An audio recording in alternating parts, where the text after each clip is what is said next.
You asleep, Beryl?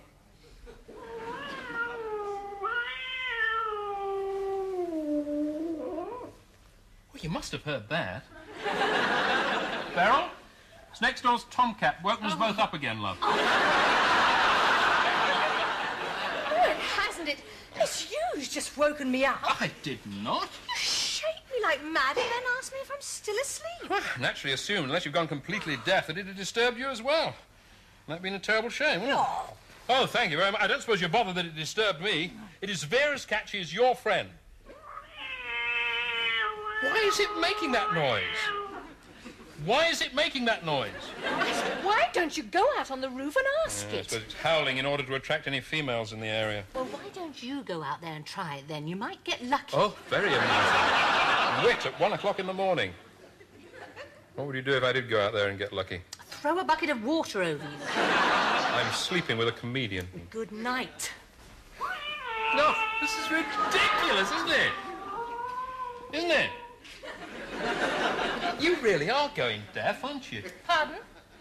It is Vera's cat. She is your friend. I've got to go to work in the morning. Please do something about it. All right, then, Arthur, I will. Good. What? I shall ignore it.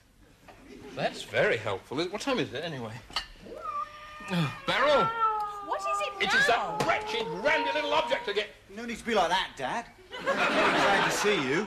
Raymond? Yes, it's me. Sorry to drop in unannounced, but as a tenant here, I'd like to register a formal complaint. I'm here because for several nights now, my wife and I, Lorraine... We know who you're married. Don't come in here in the middle of the night asking for forgiveness. I'm not. I'm here due to being disturbed by your neighbour's tomcat, and I'd like to know what you're going to do about it here. Yes, as the landlord. Well, I'm going to throw you out. That's what I'm going to do Sorry about this, my man, about disturbing you, because I know you've got enough on your plate having to sleep with him, but he's not going to do nothing. I've only got one alternative. Right, he's sitting on the chicken coop. Raymond, what was he doing? I'm going to throw this brick at him. I happen to have it handy because it was underneath my bed because one leg is shorter than the other. I don't mean that my one leg is shorter than the other. I mean that the one leg on the bed is shorter than my other one. Get rid of him, Beryl. Don't worry, Dad, I'll get rid of him. All right, this is from me and Arthur Crabtree. Geronimo! Whoops. What's happened? He ducked. I think I ate the chicken. Yeah, and that's upset Goliath.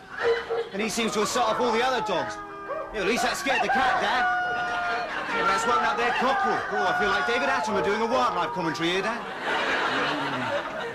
No, it has gone far enough, Beryl. I don't mind the neighbours having the odd pet, but it's like living next door to Noah's Ark. Oh, it's not that bad. Yes, it is, and I'm going to go next door and complain quite forcibly. We must be the only semi in suburbia situated on the edge of a jungle. Good morning, Mr. Crabtree. It is very nice to see me again. Very nice to see you again. Oh, thank you, Mrs. Crabtree.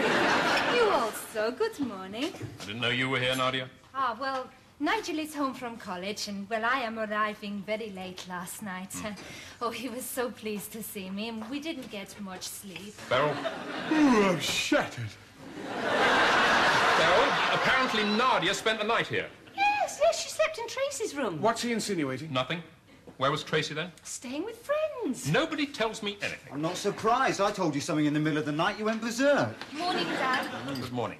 Oh, hello, Nadia. I didn't know you were here. No, it's like living in a transit camp. On the edge of a jungle. Yes, only need a family of Japanese to move in over the road. We'll have all the ingredients for Tenko.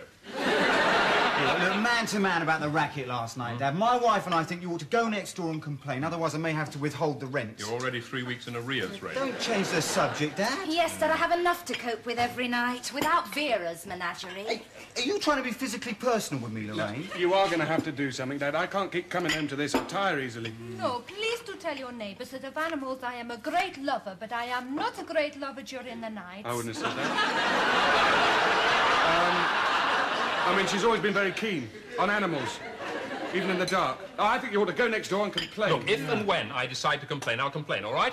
I don't need you lot to shove me into it, all right? Yes. All right? All right? Yes. All right? Yes, I am all right, thank you. This week... Hey, Dad, how'd you get on? Hey, I bet you had them shaking in their shoes. Bet those animals are leaving 2 by 2 now, eh? Yeah, well, Noah's Ark. How about you kicked up a storm, old son? What do they say? Well, rather flooded by complaints at the moment. What did Vera say? There's nobody in. Oh, that's very strange. Why? Well, just after you left to go round there, I phoned Vera. You and she phoned said... Vera to tip her? Whose side are you on, Beryl? You said there was nobody in. Oh, you know what I mean? There's nobody to talk to. I mean, only Goliath, the dog. And if I hadn't had to rush back here because I'm late for work, he'd have ripped me to pieces, and then I'd have been in hospital for months. Then you'd been sorry, wouldn't you? Yes, well, I shall go round there later after work, Beryl, and I shall be quite firm with Trevor. I shall say, Trevor, you are in dead trouble. Trevor? I've had enough. I've had enough. Trevor? Arthur, I can't stand it any longer. I'm sorry. I'm sorry, Beryl. I just had to get away. What's the matter? You have got to find me someone to complain to, all of you. I want to make a formal and final complaint. What about? About all those flaming animals next door.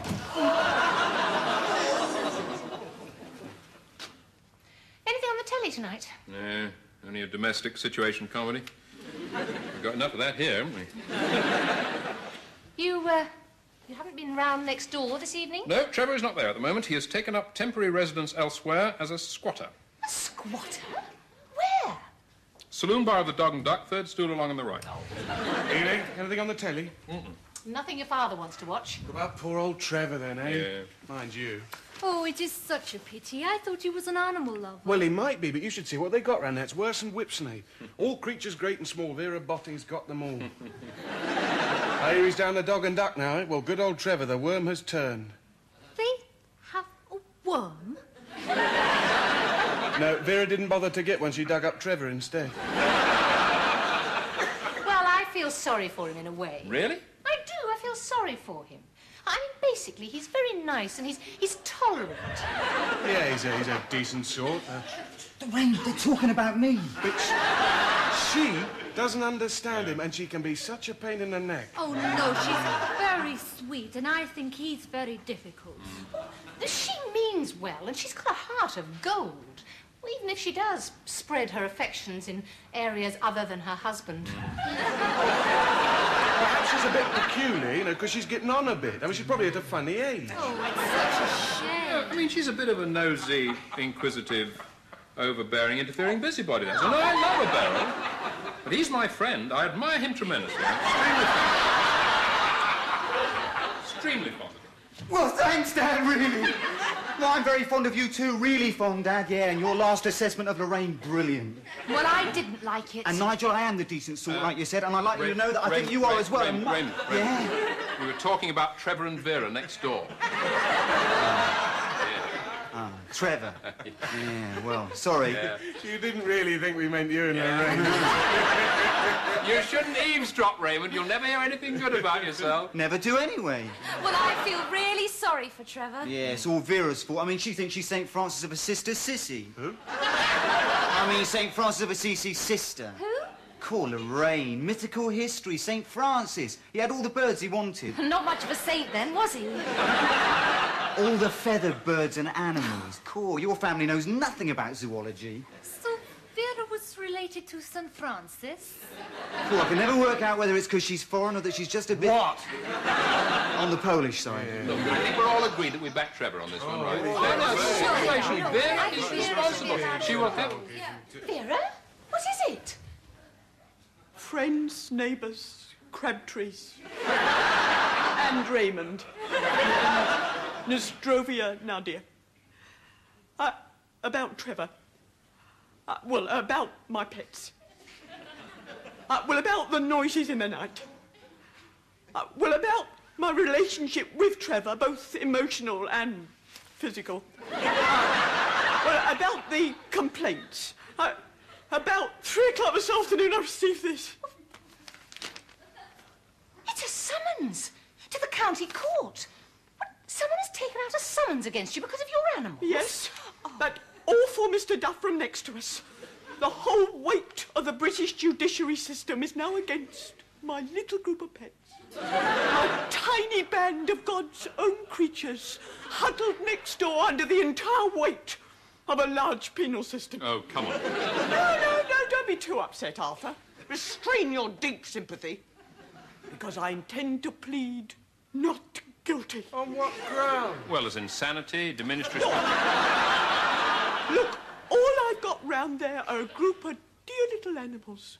Some of them are strays nobody wants. Some abandoned by their owners and left to suffer. And some of them are brought to me because they're sick and ill. I got Mrs. Sheldon's canary there with its wing in a sling. Yes, all right, then. I got the Benson's hamster with its eye in a patch and its tail in a split. Yes, we do know. And the Jefferson's tortoise has been with me for a week, very poorly, lying on its little bed on its back, unable to get up. Yes. And that little piglet that escaped from a butcher's during the bitter cold spell, it was on all the papers, nobody ever found it. You know why? Because it's nice and cosy warm, snoring its head off on the top shelf of my airing cupboard. Oh. He really saved his bacon then, Mary. We do understand.